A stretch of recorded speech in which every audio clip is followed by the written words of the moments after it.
c'est fou comme je me souviens chaque saison les moments passés à croquer les fèves crues du potager. Je pourrais vous en décrire les moindres secondes tellement ça fait des souvenirs émotionnels. D'ailleurs c'est la preuve vraiment qu'un potager, ça ne fait pas que nourrir l'estomac, ça nourrit aussi quelque part là-dedans. Et vraiment ce sentiment de manger quelque chose de sain, de bon, qu'on a fait soi-même, qu'on a amené du semis jusqu'à la récolte, avec un légume d'une fraîcheur absolue, ça croque, ça craque, il n'y a pas de traitement, il n'y a pas de frigo, il n'y a pas de stockage. C'est vraiment un concentré de vitamines, un concentré de bien-être qu'on croque au potager. Et ça c'est vraiment l'avantage des cultures comme la fève, des cultures qu'on peut manger crues, on peut aussi la manger cuite, mais on peut la croquer directement au cœur de son potager et ça c'est toujours quelque chose de fabuleux. La fève n'est sûrement pas la culture la plus productive, la tomate, la patate douce, et les courges, les courgettes. Avec ces cultures, vous passerez moins de temps au potager et vous aurez des récoltes bien plus abondantes. Mais après, on ne vit pas que de nourriture au potager, on vit aussi d'émotions, de plaisir, de joie, de diversité. Il y a quelque chose qui nous différencie des machines, c'est que quand même, on a un cœur qui bat en nous. Et pour ça, le potager peut aussi nous y aider. Les plants qui montent à 1 mètre, se balader au milieu de cette mini forêt de plants de fèves, ça procure toujours des belles sensations. Et puis, comme je vous l'ai dit tout à l'heure, le simple fait de croquer ces mini friandises du potager, ça apporte toujours quelque chose de chouette en son intérieur. Alors vous l'aurez compris, je vous présente aujourd'hui une vraie culture coup de cœur, c'est vraiment le cas de le dire, avec les fèves au potager.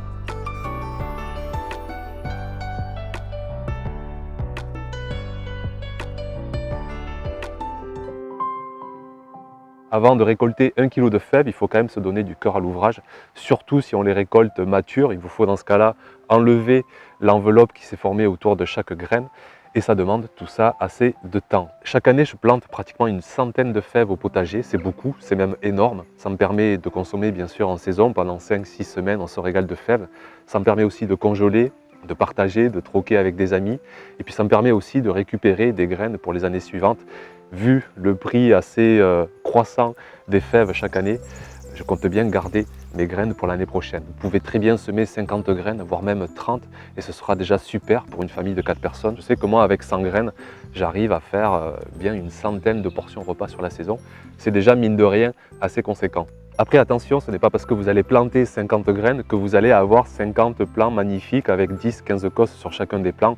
Vous pouvez avoir un taux de germination faible pour une raison ou pour une autre, des ravageurs qui sont venus vous piquer quelques graines, une météo qui fait que des graines ont gelé, ont pourri. C'est pour ça aussi que je plante sans graines, c'est que je suis sûr, quoi qu'il en soit, d'avoir quand même une bonne quantité récoltée au final, de quoi largement nourrir la famille et puis même de pouvoir congeler une partie pour avoir quand même une autonomie alimentaire sur la saison, même si je le répète, ce n'est pas la finalité première de cette culture.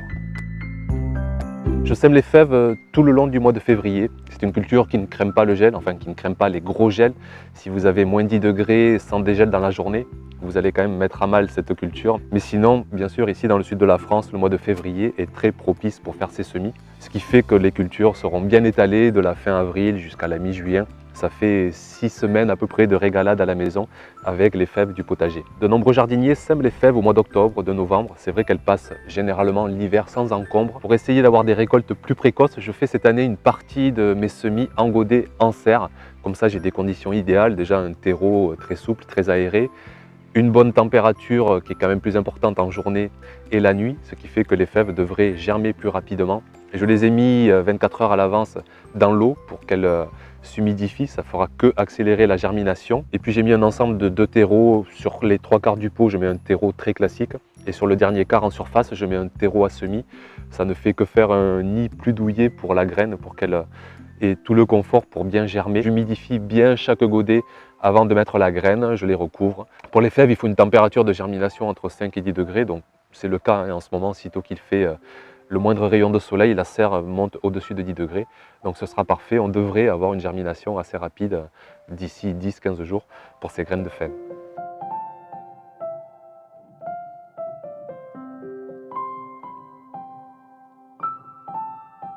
Je fais ça vraiment pour déjà être garant de réussir plusieurs variétés que j'essaie cette année. La grande majorité du semis, je le ferai en pleine terre. On peut la semer en ligne tous les 10-15 cm, ça suffit largement. Vous espacez vos lignes de bien 30-40 cm quand même pour pouvoir passer entre les lignes au moment de la récolte. Si vous êtes dans une région où vraiment l'hiver est très rude, vous avez des -5, -10 degrés, patientez peut-être jusqu'au mois de mars, jusqu'à la mi-mars, Ça vous évite peut-être d'avoir des dégâts avec vos fèves qui auraient commencé à germer. Si elles prennent moins 10 degrés toute une journée durant, elles risquent de ne pas y survivre. Le fait d'étaler ses semis, ça permet vraiment d'étaler au maximum ces cultures. Moi, j'y tiens beaucoup parce que j'essaie de récolter les fèves au maximum assez jeunes, très petites, très peu développées. Ça permet de les manger directement crus au potager, de les manger crus dans l'assiette. On n'a pas à enlever cette enveloppe qui se développe si on laisse trop grossir les fèves. C'est vraiment la façon dont on se régale de les consommer. Alors c'est vrai qu'il y a plusieurs bouquets de cosses sur le plan, donc déjà la récolte s'espace sur un seul plan. Mais si en plus on fait des semis différents, ça permet de ne pas avoir un boom de récolte, de se laisser dépasser, puisqu'après on sera obligé de les cueillir à maturité. Et dans ce cas-là, il faudra les consommer différemment, voire les cuire légèrement 4-5 minutes pour pouvoir les consommer. Les variétés de fèves sont peu nombreuses. Quand on voit la tomate qui nous propose 10 000 choix différents, avec les fèves, on aura une vingtaine de variétés différentes. C'est déjà largement suffisant pour se faire plaisir. L'année dernière, j'ai fait la variété Aqua Dulce. C'est une des variétés les plus courantes avec la fève de Séville. La variété d'Aqua Dulce, vous avez vraiment des cosses assez fabuleuses. Vous avez vu la grosseur, la grandeur de ces cosses. Si vous les laissez arriver à maturité, et puis les graines à l'intérieur sont elles aussi très conséquentes. Cette année, on va aller tester 4 nouvelles variétés. Je pense qu'on va se régaler déjà visuellement. La Grano Violetto avec des grains violets qui vont être, je pense, assez sublimes à regarder. La Karmazine avec des grains roses. Là aussi, j'ai trop hâte de voir se développer cette culture. La Crimson, elle est fabuleuse parce qu'elle fait une floraison aux couleurs pourpres. Alors là, je vous laisse imaginer, mais se balader dans une mini forêt de tonalité pourpre, je pense que ça va être assez sympathique. La White Windsor aussi sera au programme cette année. Il existe bien d'autres variétés encore, la Loose, la Stéréo, la Mammouth, l'Express. Les fèves ont sur leurs racines des nodosités qui vont rentrer en symbiose avec des bactéries du sol, les rhizobiomes, et cette magie va stocker l'azote atmosphérique, sachant que l'azote, c'est l'élément principal de l'atmosphère, et il va se retrouver stocké dans le sol. Quand on sait que l'azote, c'est l'élément essentiel pour une bonne alimentation de nos plants de légumes, c'est quand même pas négligeable. Après, attention, ce n'est pas non plus miraculeux, ce ne sont pas les plants de fèves qui vont nourrir votre potager. Les plants de fèves, ils se nourrissent eux aussi, notamment en potassium. Donc il faudra quand même enrichir votre sol continuellement sur une année de potager. Mais quand même, c'est une très bonne idée d'intercaler une culture de légumineuses de temps à autre sur vos parcelles. Ça permet de régénérer votre sol, que ce soit avec des fèves, avec des lentilles, des haricots verts, des petits pois, des mange-tout. Tout ça, ce sont des légumineuses et c'est toujours intéressant de les cultiver au potager. Ça va vraiment donner un coup de boost, une ressource supplémentaire à votre sol vivant.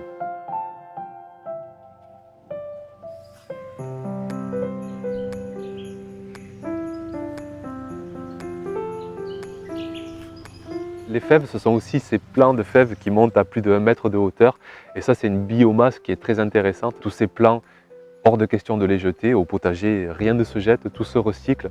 On va pouvoir soit les mettre directement en paillage, leur donner un coup de cisaille si vous voulez accélérer la décomposition. On peut aussi les passer au broyeur, chose que je fais certaines années. Maintenant, je le fais moins. Je paille de plus en plus directement comme ça à mon sol. Mais quoi qu'il en soit, c'est un sacré volume d'or vert pour votre potager. Tous ces plants, il faut aussi voir la culture de fèves sous cet aspect. On va se nourrir nous, on va se nourrir l'estomac, on va se nourrir l'esprit et on va aussi nourrir le sol de notre potager. Ça fait quand même déjà 3 bonnes raisons de faire cette culture de fèves au potager. C'est très facile, il vous suffit de laisser quelques plants sécher, de laisser l'écorce noircir et de laisser les fèves à l'intérieur sécher tout simplement pour avoir des bonnes graines à planter la saison suivante. Il y a 2 écoles pour les consommer.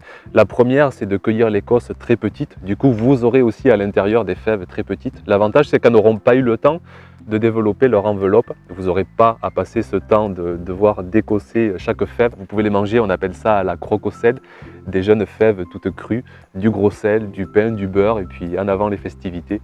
Ou sinon, vous pouvez laisser bien grossir l'écorce.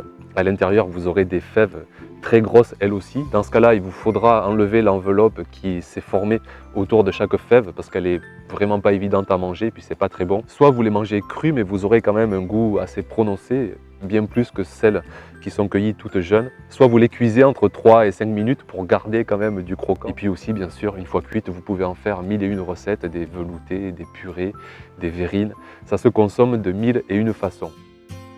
Et chez vous, alors, comment est-ce que vous voyez cette culture de fèves? Est-ce qu'elle est indispensable à votre potager? Comment vous la consommez? Crue, cuite? Est-ce que vous en congelez? Est-ce que ça vous sert dans une autonomie de légumes chaque année? Vos expériences, vos partages, vos témoignages sont toujours très précieux pour compléter la vidéo. Alors, foncez sous la vidéo, dans les commentaires pour vous exprimer. Merci encore pour votre fidélité à la chaîne. Vous êtes toujours et encore plus nombreux à suivre les vidéos. Je vous en remercie grandement. Et puis, je vous dis à très vite pour une prochaine vidéo. Ciao, ciao!